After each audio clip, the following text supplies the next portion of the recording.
मित्रों नमस्कार। फिर से स्वागत है आप सभी का आपके अपने चैनल में।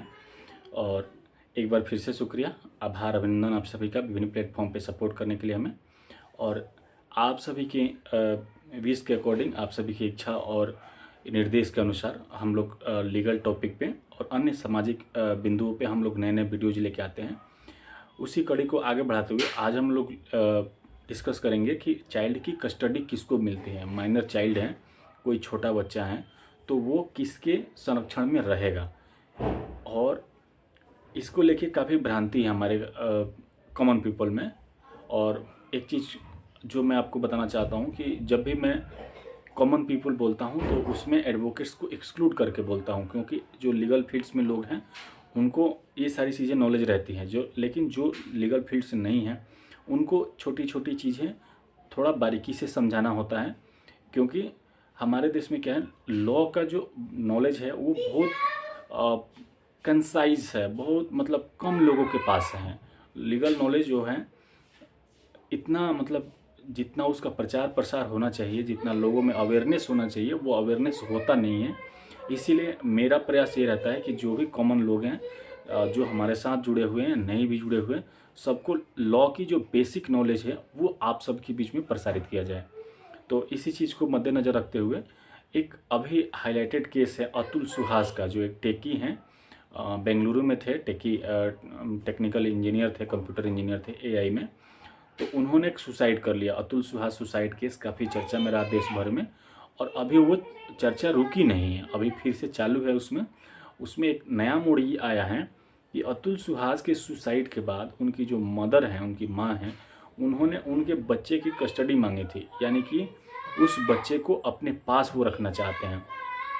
अतुल सुहास की माँ जो है उस बच्चे को अपने पास रखना चाहते हैं, लेकिन सुप्रीम कोर्ट ने ये कहते हुए उनको झटका दिया है कि जो दादी या नानी होती हैं वो बच्चों के लिए स्ट्रेंजर होती हैं, मतलब अनजान होती हैं। बच्चा उनके साथ घुल मिल नहीं पाएगा, उनके साथ रह नहीं, मतलब कंफर्टेबल नहीं रहेगा। तो अब यहीं से शुरू होता है कि जो बच्चे की कस्टडी होती है वो किसको जाएगी। यानी आप लोगों ने कई बार पहले भी आप लोगों ने देखा होगा कि हस्बैंड वाइफ में जब तलाक का मैटर चलता है तो सबसे बड़ा मुद्दा ये रहता है कि लड़का, जो उनका बच्चा है, वो किसके साथ रहेगा, हस्बैंड के साथ रहेगा या वाइफ के साथ रहेगा। तो इसमें ना सिनेरियो बेस्ड है, किस किस कंडीशन में बच्चे को कहाँ कहाँ या किस किस के कस्टडी में भेजा जा सकता है।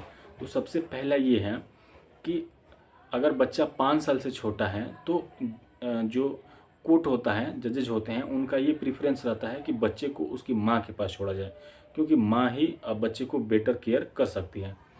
अगर लड़की, जो बच्चा है, जो जिसके ऊपर चिल्ड्रंस के ऊपर डिस्कशन चल रहा है, वो गर्ल्स है, चाइल्ड गर्ल है, यानी लड़की है, तो उसकी कस्टडी जो है वो प्रेफर की जाएगी कि उसकी माँ को मिले।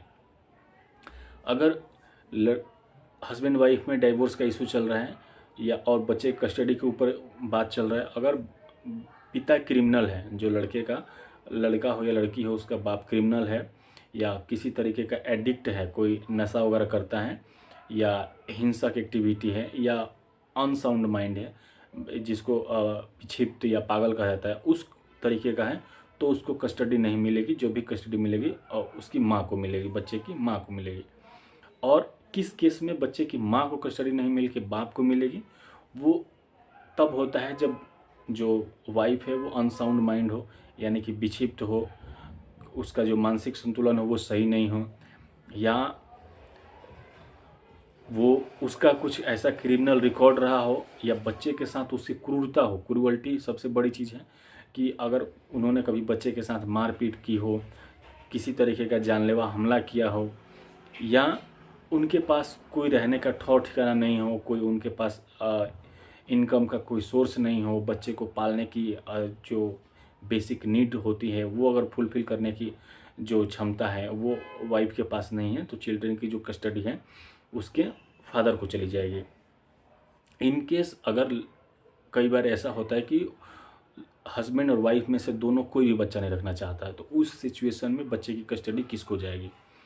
तो उस सिचुएशन में ये देखा जाता है कि उसके सबसे नियरेस्ट और क्लोज जो रिलेटिव है वो कौन है। जैसे बच्चे की मामा हो गए, बुआ हो गई, मौसी हो गई, अंकल आंटी हो गए, या अगर उनके जो एल्डर भाई बहन हैं अगर वो मेजर हैं तो वो अगर कस्टडी लेना चाहते हैं और बच्चा उनके साथ क्लोज है तो वो कस्टडी उनको दे दी जाती है।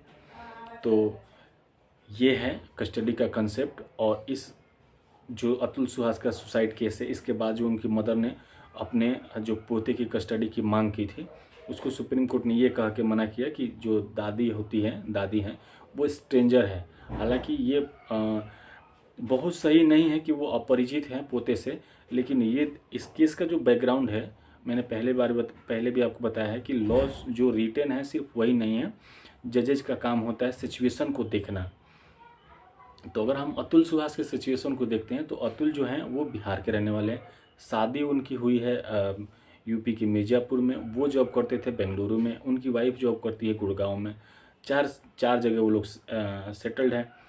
और बच्चा जो है वो अपनी मम्मी के पास गुड़गांव में रहता है, और उसकी जो दादी हैं वो बिहार के गांव में रहती हैं। तो इस अगर सरकमस्टांस में देखा जाए तो जो दादी है वो बच्चे के लिए स्ट्रेंजर है। अगर वो जॉइंट फैमिली में एक साथ मतलब कुछ दिन से रह रहे होते हैं, जब से बच्चा पैदा हुआ है या कोई एक ऐसा सूटेबल टाइम, तो उस केस में दादी या नानी स्ट्रेंजर नहीं होते। अगर बच्चा उनके साथ शुरू से रह रहा है तो वो स्ट्रेंजर नहीं है, वो उसकी कस्टडी बच्चे की उनकी दादी या नानी को दी जा सकती है। तो आप सभी का बहुत बहुत धन्यवाद। इस वीडियो में इतना ही, और आगे फिर से मिलेंगे एक नए वीडियो के साथ जिसमें